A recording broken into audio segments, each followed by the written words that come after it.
Hi everyone, welcome to my channel Avadhan education. मैं अवधान, मेरा नाम निधि है। मैं अवधान आईएएस एकेडमी की डायरेक्टर हूँ। जैसा कि हम सभी जानते हैं दोस्तों कि यूपीएससी ने अपना रिवाइज कैलेंडर इशू कर दिया है और आपके एग्ज़ाम की डेट जो है यूपीएससी के लिए वो 4 अक्टूबर है अभी, और मेंस आपके जनवरी में होंगे। तो आपके पास लगभग 4 महीने का समय है, जिस समय को आप यूटिलाइज कर सकते हो बहुत पॉजिटिवली। अगले 2 महीने आप क्या कर सकते हो कि आप प्री और मेंस दोनों की तैयारी साथ में कर सकते हो, which means you can just right your answers although eight the same time. उसके बाद अगस्त सितंबर का जो टाइम होगा उसको आप यूज करो exclusively for your prelims. Plus current affairs के लिए आई वुड रिकमेंड यू कि आप मिड सितंबर तक के करंट अफेयर्स प्रिपेयर कीजिएगा एग्जाम के लिए अपने, which will be helpful for you in your mains also. Mains में भी आपको बेनिफिशियल रहेंगे वो। और अगर आप चैनल पर नए हैं तो मैं रिक्वेस्ट करूंगी कि चैनल को सब्सक्राइब कीजिए सो दैट आपको समय समय पर नोटिफिकेशंस मिलते रहें। So let's start with the class. आज हम क्लास करने वाले हैं नॉन कॉन्स्टिट्यूशनल बॉडीज पर। जब हम नॉन कॉन्स्टिट्यूशनल बॉडीज को देखते हैं तो हमें सबसे पहले ये समझना है कि जो संविधान है उसमें 2 प्रकार के निकाय हैं, या जब हम देखते हैं तो 2 प्रकार के निकायों के बारे में हम बात करते हैं। नॉट संविधान, एक होते हैं संवैधानिक निकाय जो संविधान में जिनके बारे में परिभाषित है, which are defined in the constitution, and the others are the non constitutional bodies और द एक्स्ट्रा कॉन्स्टिट्यूशनल बॉडीज। इसका मतलब क्या हुआ? इसका मतलब ये हुआ these are the bodies which are not defined in the constitution. ये हमारे संविधान में परिभाषित नहीं है, ना इनके बारे में कुछ दिया गया है, ना इनके कॉम्पोजिशन के विषय में कुछ दिया गया है, ना इनके रोल और फंक्शंस के विषय में दिया गया है। तो these are extra constitutional bodies और non constitutional bodies. These are formed by the executive action of the government, right. Executive resolution या सरकार के एक्शन के द्वारा इनका गठन किया जाता है, जैसे कि एक प्रोसीजर होता है, रेजोल्यूशन आता है, करेक्ट। तो आज हम इन्हीं के बारे में बात करेंगे। So is a list of the important non-constitutional bodies with their current chairman. First is नीति Aayog. NITI Aayog is a replacement for planning commission, right? जिसके चेयरमैन कौन है? नरेंद्र मोदी हैं। और हम कह सकते हैं कि जो पीएम होते हैं कंट्री के, वो इसके एक्स ऑफिशियल चेयरमैन होते हैं। Then is your national development council, राष्ट्रीय विकास परिषद। इसके चेयरमैन भी अभी current chairman prime minister Narendra Modi हैं, लेकिन इसके ex official chairman again prime minister होते हैं। Then is your human rights commission, इसके करंट चेयरमैन है CJI HL Dattu, ex CJI HL Dattu, correct. So ये बेसिकली जो चीफ जस्टिस ऑफ इंडिया होते हैं, retired chief justice of India, वो इसके चेयरमैन बनते हैं इन जनरल। लेकिन अभी एक अमेंडमेंट आया है जिसमें ये कहा गया है कि जो जज होगा सुप्रीम कोर्ट का, वो भी इसका चेयरमैन बन सकता है। तो हम नेशनल ह्यूमन राइट्स कमीशन आज नहीं डिस्कस करेंगे, इसको हम अलग से करेंगे because of the changes in the structure. Then you have states human right commission, इसमें हर स्टेट में अलग अलग चेयरमैन होंगे। Then is your central bureau of investigation which is your CBI, इसके करंट चेयरमैन है Rishi Kumar Shukla ji. Then is your CVC central vigilance commission, इसके current chairman है केवी चौधरी। लोकपाल एंड लोकायुक्त तो पिनाकी चंद्र घोष है। लोकपाल इस केंद्र सेंटर के लिए होता है लोकपाल, और लोकायुक्त जो होता है आपका वो स्टेट्स के लिए होता है, right. So state nomenclature basically. Let's start with NITI Aayog. NITI Aayog सबसे पहले इसका हमें जो कंप्लीट इसका फुल फॉर्म है पता होना चाहिए। It is national institution for transforming India. ये क्वेश्चन भी यूपीपीसीएस में पूछा गया है प्रीलिम्स में, 2016 या 2017 प्रीलिम्स में क्वेश्चन पूछा गया। सो ये स्टैब्लिश किया गया था 2015 में by the government to replace planning commission. Planning commission जो था वो टॉप डाउन मॉडल था, ऊपर से नीचे की तरफ वाला मॉडल था। Now this is based on a bottom up model, मतलब एक तरह से होलिस्टिक पॉलिसी मेकिंग के लिए है for the country, the entire India, right. इसके एक्स ऑफिशियल चेयरमैन होते हैं prime minister, currently it's Narendra Modi. Current vice president जो है आयोग के वो है doctor Rajiv Kumar, he is an economist, renowned economist, वो इसके करंट वाइस प्रेसिडेंट है। This is the latest that I am telling you. Who are the permanent members of the governing council? इसके governing council के permanent members कौन कौन होते हैं? It is all the states chief ministers, सभी states के chief ministers इसके governing council के members होते हैं, permanent members। तो सारे state के जो मुख्यमंत्री हैं वो इसके members होंगे। इसके साथ साथ chief minister of Delhi and Puducherry वो भी इसके क्या होंगे? member होंगे। अब इसमें जम्मू एंड कश्मीर जो कि एक यूनियन टेरिटरी है, लेकिन इसका स्टेट लेजिस्लेटिव असेंबली भी होगा, इसके पास एक असेंबली भी होगा, ये डिफाइंड है इसके अमेंडमेंट में। So this will the chief minister of Jammu and Kashmir will also be a part of this governing council now. अभी इलेक्शन नहीं हुए हैं। Then lieutenant governor of Andaman and Nicobar, right, Andaman Nicobar का जो लेफ्टिनेंट गवर्नर है वो भी इसके गवर्निंग काउंसिल का हिस्सा होंगे। And vice chairman is nominated by the president, prime minister. और साथ में एक जो वाइस चेयरमैन होगा वो भी किसको, उसको कौन नॉमिनेट करेंगे, प्राइम मिनिस्टर नॉमिनेट करेंगे। वो भी इसका एक तरह से क्या होंगे, what do you call, the permanent member होंगे, right. So this is the basic composition. इसके अलावा और मेंबर्स भी इसमें होते हैं, लेकिन they not the permanent. Next is your national development council. अच्छा, इसके बारे में इतनी सी चीज़ है कि this is a policy making body, policy करती है और ये सिर्फ एक एडवाइजरी बॉडी की तरह काम करती है, ठीक है, to the government, and then decisions are taken by the government accordingly. तो ये एडवाइजरी बॉडीज होती है, करेक्ट। नेशनल डेवलपमेंट काउंसिल, राष्ट्रीय विकास परिषद, ये स्टैब्लिश की गई थी अगस्त 1952 में, again by an executive resolution of a government. ये हमने स्टार्टिंग में ही पढ़ लिया है कि कैसे इनका गठन किया जाता है सरकार के आदेश द्वारा, करेक्ट। और किसके रिकमेंडेशन पे हुआ है, ये इंपॉर्टेंट पॉइंट है, यहाँ पे आप ये याद रखिएगा, recommendation of the first 5 year plan, जो ड्राफ्ट आउटलाइन थी उसके अनुरूप इसका गठन किया गया है। कुछ इंपॉर्टेंट, बहुत ही briefly I am trying to tell you all these things, तो आप इसको बस जो ज़रूरी चीज़ें हैं उनको याद रखिएगा। Like the planning commission, now it's the NITI Aayog, it is neither constitutional body nor a statutory body. Statutory body मतलब by means of law, correct.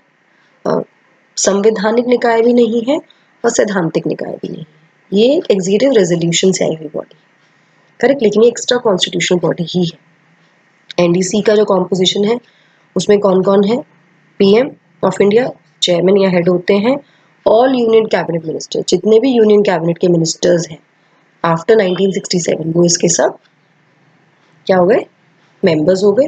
सारे राज्यों के चीफ मिनिस्टर इसके मेंबर हैं। Chief minister administrators of all the UTs, यहाँ पे chief ministers और administrators, lieutenant governor है ना, जो भी हैं यूटीज के जो भी हेड्स हैं वो भी इसके मेंबर्स होते हैं। Members of planning commission, now it's not the planning commission, now it's the जो बचे हुए मेंबर्स हैं नीति आयोग, वो इसके सदस्य होते हैं, not the planning commission anymore, right. तो दिस इज द एनडीसी। ये भी एक तरह से किस क्या काम करता है, ये भी बेसिकली प्लानिंग का ही काम करता है, विकास के क्षेत्र में कैसे काम किया जाएगा, राज्य को कैसे आगे ले जाया जाएगा। एनडीसी का भी काम यही होता है मुख्य रूप से कि कैसे देश को आगे बढ़ाना है, क्या विकास योजनाएं हमें लेकर आनी है, ऑल दीज थिंग्स, ये भी इसी के अंतर्गत आ जाता है। यही इसका बेसिक काम भी देखा जा सकता है। जो भी नेशनल प्लान होगा उसकी गाइडलाइंस को प्रिपेयर करना, उसके अलावा जो नीति आयोग ने जो प्लान बनाया है उनको देखना, उसके साथ साथ जो भी हमारे रिसोर्सेज हैं जो चाहिएंगे हमें, जिनकी हमें ज़रूरत पड़ेगी फॉर इम्प्लीमेंटिंग दी प्लान्स, और उसमें फिर कैसे उनका मैक्सिमम यूटिलाइजेशन कैसे करना है वो चेक करना। उसके अलावा कंसिडर करना important questions of social and economic policies, correct, जो अफेक्ट करती हैं हमारे नेशनल डेवलपमेंट को। तो बेसिकली विकास संबंधित जो भी मुद्दे हैं उसके विषय में ये काम करता है। उसके साथ साथ it recommends the measures for achievement of the AIIMS and targets set out in the national plans, कैसे उनको हमें अचीव करना है, उसको अचीव करने का जो तरीका है वो सब भी रिकमेंड करता रहता है उसके तरीके। तो ये एनडीसी का ये काम हुआ। Then comes your central information commission. तो now central information commission, again ये CIC वाज एस्टैब्लिश्ड इन 2005 में इसको एस्टैब्लिश किया गया by the central government. It was constituted through an official gazette notification, एक नोटिफिकेशन, एक सरकार द्वारा एक नोटिफाई किया गया था ये, under the provisions to right to information. Right to information के प्रोविजंस के इस एक्ट के अंडर इसको लाया गया है कमीशन को। The commission consist of chief information commissioner and not more than 10, remember this, CIC एक चीफ इंफॉर्मेशन कमिश्नर होगा इसमें, और 10 से ज़्यादा नहीं हो सकते हैं। Maximum is 10 of information commissioners. Maximum number दे दिया गया है 10 information commissioners IC। Correct. They are appointed by the president. President उनको अपॉइंट करता है on the recommendation of a committee, जिसमें कौन कौन होता है, उसमें प्राइम मिनिस्टर चेयरमैन होते हैं उस कमेटी के, लीडर ऑफ द ऑपोजिशन होगा इसमें जो लोकसभा में होगा, और यूनियन कैबिनेट मिनिस्टर जिसको प्राइम मिनिस्टर नॉमिनेट करेंगे। तो 3 मेंबर कमेटी है, इसकी रिकमेंडेशन पे राष्ट्रपति इसको अपॉइंट करते हैं, इन सबको CIC को अपॉइंट करते हैं। They should be a person of eminence in public life with wide knowledge of experience in social service, science, technology, mass media, management, journalism, law, administration and governance। ये जो appointed members हैं इसके, obviously जब हम CIC में किसी को appoint करेंगे तो हम चाहेंगे कि उसके पास हर तरह की इंफॉर्मेशन हो, उसके पास बहुत एक जो पब्लिक लाइफ है उसका एक बहुत अच्छा एक्सपोजर हो, वाइड नॉलेज हो, एक्सपीरियंस हो अलग अलग फील्ड्स में। तो these are the fields: social service, science, technology, mass media, management, law, administration, governance etcetera. इसके साथ साथ this is very very important, they should not be related to any political party. So the CIC should not be related to any political party, correct? वो MPs नहीं हो सकते, वो MLA नहीं हो सकते किसी स्टेट या यूनियन टेरिटरी के, वो ऑफिस ऑफ प्रॉफिट नहीं होल्ड कर सकते, उनका कोई कनेक्शन नहीं होना चाहिए किसी पॉलिटिकल पार्टी से, या इस तरह का कोई बिजनेस भी नहीं होना चाहिए उनका। जिसका टर्म ऑफ ऑफिस है वो 5 years है, एंड रिटायरमेंट एज इज 65, 5 साल या 65 years, जो भी इसमें से पहले हो जाएगा। इसके बाद they are ineligible for reappointment, ये बहुत इंपॉर्टेंट पॉइंट है, ये दोबारा अपॉइंट नहीं किए जा सकते, करेक्ट, इसी फील्ड में। They can be remove by the president only as per the condition mention in the case of NHRC। जैसे NHRC में जो मेंबर्स को हटाया जाता है उसी तरह से राष्ट्रपति इनको भी हटा सकता है, करेक्ट। तो दिस बिकम्स इम्पोर्टेंट। नाउ अगर हम इसके काम की बात करें तो हम काम में देख सकते हैं इसके फंक्शंस क्या हो सकते हैं। इट हैज़ अ ये देखना कि जो भी इंफॉर्मेशन सबमिट की गई है वो जो भी है वो इंफॉर्मेशन क्यों रिफ्यूज़ की है, अगर किसी ने रिफ्यूज़ कर दी है। बेसिकल राइट टू इंफॉर्मेशन के अंडर है ना, ये इस एक्ट के अंडर इसको गठित किया गया है। तो यही देखने के लिए कि भाई जो फीस चार्ज कर रिजेक्ट की जा रही है किसी इंफॉर्मेशन को देने के लिए वो ज़्यादा तो नहीं है, या इसका ये देखना कि बेसिकली कि ये चेक करना कि भाई जो भी कंप्लेन इसको मिली है वो जो इन्फॉर्मेशन है वो इनकम्प्लीट तो नहीं है, या मिसलीडिंग तो नहीं है, फॉल्स तो नहीं है, या कोई भी और matter related to obtaining information. इसके साथ साथ जो कमीशन है वो इंक्वायरी के लिए ऑर्डर कर सकती है अगर वहाँ पे रीजनेबल ग्राउंड्स हैं तो, करेक्ट, सही ग्राउंड्स पे। और जब इंक्वायर करती है तो ये काम करती है as a civil court in respect to the following, जैसे कि जब समन किया जाएगा या इन्फोर्स किया जाएगा अटेंडेंस ऑफ पर्सन्स, उनको रिटन एविडेंस देने के लिए, ओरल एविडेंस के लिए, ओथ के लिए, डॉक्यूमेंट प्रोड्यूस करने के लिए, या फिर requiring the discovery and inspection of documents, है ना, या फिर एफिडेविट्स और एविडेंस को रिसीव करने के लिए, या किसी तरह का भी जो पब्लिक रिकॉर्ड है उसको रिक्वेस्ट करने के लिए ऑफ एनी कोर्ट और ऑफिस, या इसके अलावा किसी भी जो विटनेस है या डॉक्यूमेंट्स हैं उसके लिए उसको एग्जामिन करने के लिए समन इशू करना हो, अगर उसमें भी एक तरह से सिविल कोर्ट का काम करती है, या इससे अलग कोई भी मैटर जो भी प्रिस्क्राइब्ड होगा, इस तरह का काम है बेसिकली। तो ये राइट टू इन्फॉर्मेशन के अंडर इसी एक्ट इसको लाया गया ताकि वो राइट टू इन्फॉर्मेशन को एफिशिएंटली इम्प्लीमेंट किया जा सके, और ये एक चेक बॉडी की तरह है कि वो देखे कि जो राइट टू इन्फॉर्मेशन के अंदर इन्फॉर्मेशन मांगी जा रही है और वो जो दी जा रही है इन्फॉर्मेशन उसमें कुछ गड़बड़ी तो नहीं हो रही। Next is CVC, central vigilance commission. जैसे कि अब सेंटर में ना ऐसे स्टेट में भी इंफॉर्मेशन कमीशन होते हैं, करेक्ट, वहाँ पर भी 5 साल और 65 ईयर्स का टेन्योर होता है उनका, और चीफ मिनिस्टर्स के चेयरपर्सन की तरह काम करते हैं हर state. Now we have this CVC। Now this is the main agency for preventing corruption in the central government. Please इसको ध्यान रखिएगा, this is for the central government. Lokpal Lokayukta भी आ गया लेकिन ये करप्शन के अगेंस्ट है, मेनली करप्शन के अगेंस्ट है। It was established in 1964 by an executive resolution of the central government, और इसको स्टैब्लिश किया गया था संथानम कमिटी की जो थी ऑन प्रिवेंशन ऑफ करप्शन 62-64 की, उसके रिकमेंडेशन पे। इसके साथ साथ संथानम कमेटी के रिकमेंडेशन पे सीबीआई को बुलाया गया। तो सीवीसी और सीबीआई दोनों ही इस कमेटी के रिकमेंडेशन पे स्टैब्लिश किए गए हैं। तो originally this CVC was neither a constitutional body nor a statutory body, extra constitutional है पर स्टैट्यूटरी बॉडी नहीं थी।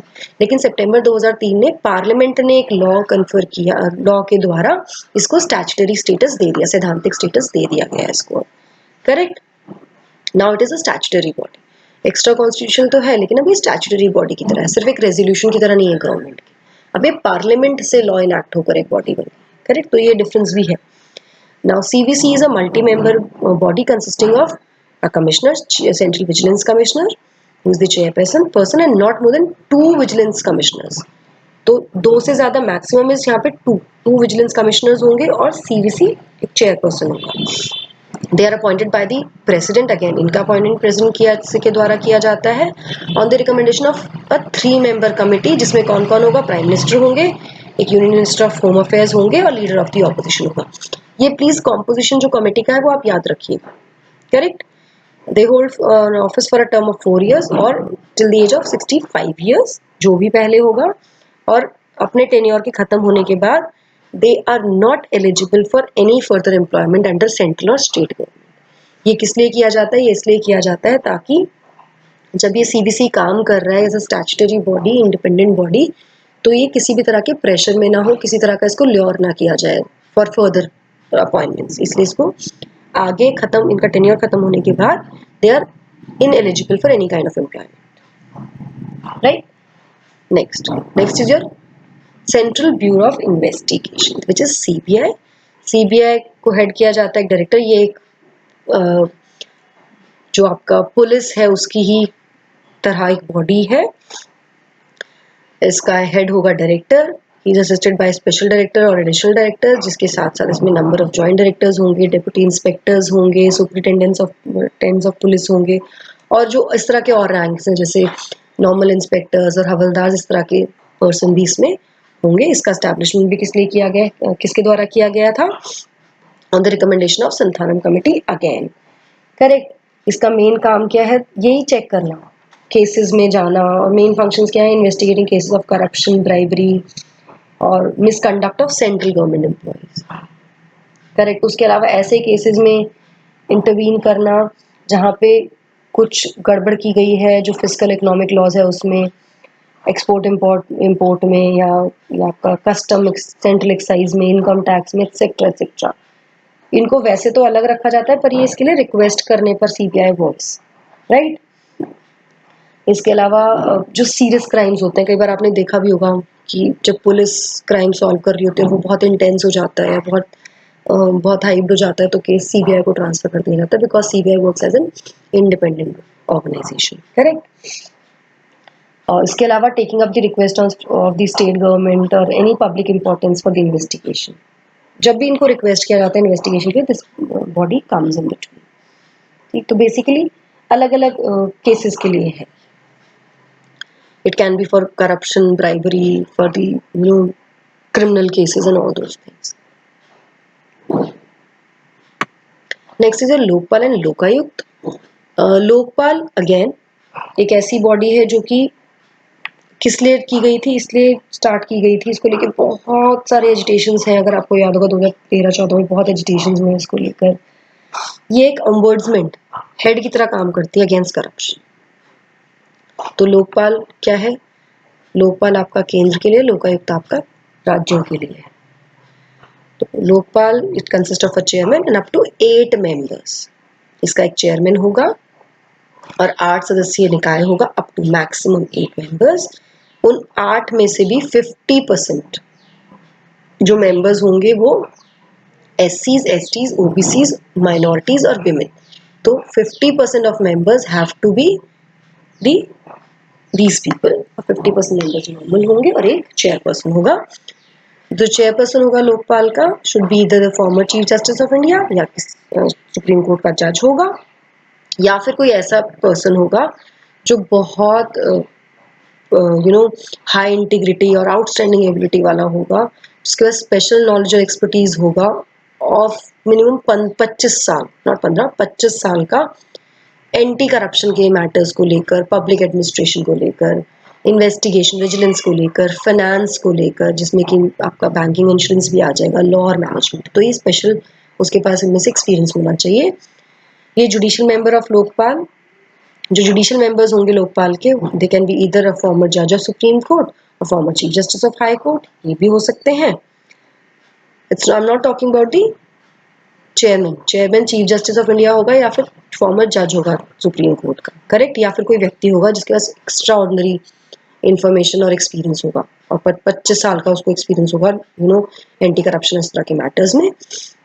जो नॉन जुडिशियल मेंबर्स होंगे वो कोई ऐसा व्यक्ति होता है जो कि अगेन एक्स्ट्रा ऑर्डिनरी कैपेबिलिटीज वाला व्यक्ति होगा, हाई इंटीग्रिटी, आउटस्टैंडिंग एबिलिटी होगी उसमें, अगेन एंटी करप्शन मैटर्स में, पब्लिक एडमिनिस्ट्रेशन, विजिलेंस एक्सेट्रा में, करेक्ट।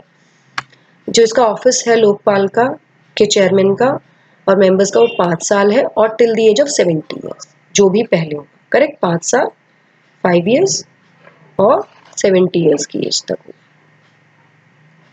जो भी पहले आ जाएगा। मेंबर्स को कौन अपॉइंट करता है? अगेन अभी देखा आपने, सारे मेंबर्स को प्रेसिडेंट अपॉइंट करे लेकिन on the recommendation of a particular committee, correct. यहाँ पर भी एक सिलेक्शन कमेटी है जिसमें कौन कौन है, which has the prime minister of a country who acts as a chairperson, then you have speaker of Lok Sabha, leader of opposition in Lok Sabha, chief justice of India or a judge nominated by him, her and one eminent jurist।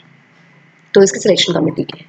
Lokpal भी basically ये था कि सारे office जितने भी government office है उसको under scrutiny लेकर आए, उसको भी स्क्रीन किया जाए, किसी भी ऑफिस को बाहर ना रखा जाए इन्वेस्टिगेशन के या विजिलेंस, कोई भी सुप्रीम ना हो जाए, इस वजह से लोकपाल का ऑफिस आया था। और if you don't remember, Anna Hazare movement के बाद this law came into being. बहुत टाइम से ये ड्यू था, बहुत टाइम तक ये नहीं हुआ, लेकिन जब अन्ना हजारे का मूवमेंट हुआ उसके बाद से this law was taken seriously, ये बिल आया and then this was formed, ये लोकपाल का ऑफिस क्रिएट किया। लोक आयुक्त स्टेट लेवल पर होते हैं। सो थोड़ा सा एनर्जी में भी is low today, but I hope आपको ये समझ में आएगा। प्रिसाइसली इतना बहुत है अभी आपके लिए प्रीलिम्स के लिए, for your state service and for your central service, UPSC also. At the same time I would request you to read the chapters, Laxmikanth ने जो चैप्टर्स दिए गए इससे रिलेटेड, पर बहुत डिटेल में पढ़ने की जरूरत नहीं है, unless and until there's a issue, there's a case related to any of these bodies, right? Exam में जब करंट में कुछ चल रहा होता है तो इससे रिलेटेड क्वेश्चंस आने की प्रोबेबिलिटी बढ़ जाती है। We can not out rule out completely कि बस बिल्कुल आएगा ही नहीं कुछ भी, but yet so you should know the chairman and the members, composition पता होनी चाहिए और फंक्शन आपको पता होना चाहिए। इतना पता होना चाहिए कि आप एग्जाम में लिख पाओ, लेकिन बहुत ज़्यादा टाइम डिवोट करने के लिए I would not recommend you for this particular topic. This is important for prelims also. Prelims में आपको कॉम्पोजिशन वगैरह देखने को मिलती है, सिलेक्शन कैसे होता है ये सब पता होता है। मेंस में अगर आएगा तो आप कवर अप कर लोगे from the information that I have given here, इससे भी काम चल जाएगा आपका। And just go through Laxmikanth के chapters once and that then it will be done. So that's it for the class today. Thank you so much everyone. Do not forget to subscribe to the channel and hit the bell icon so that you can get the notifications about the classes. Thank you.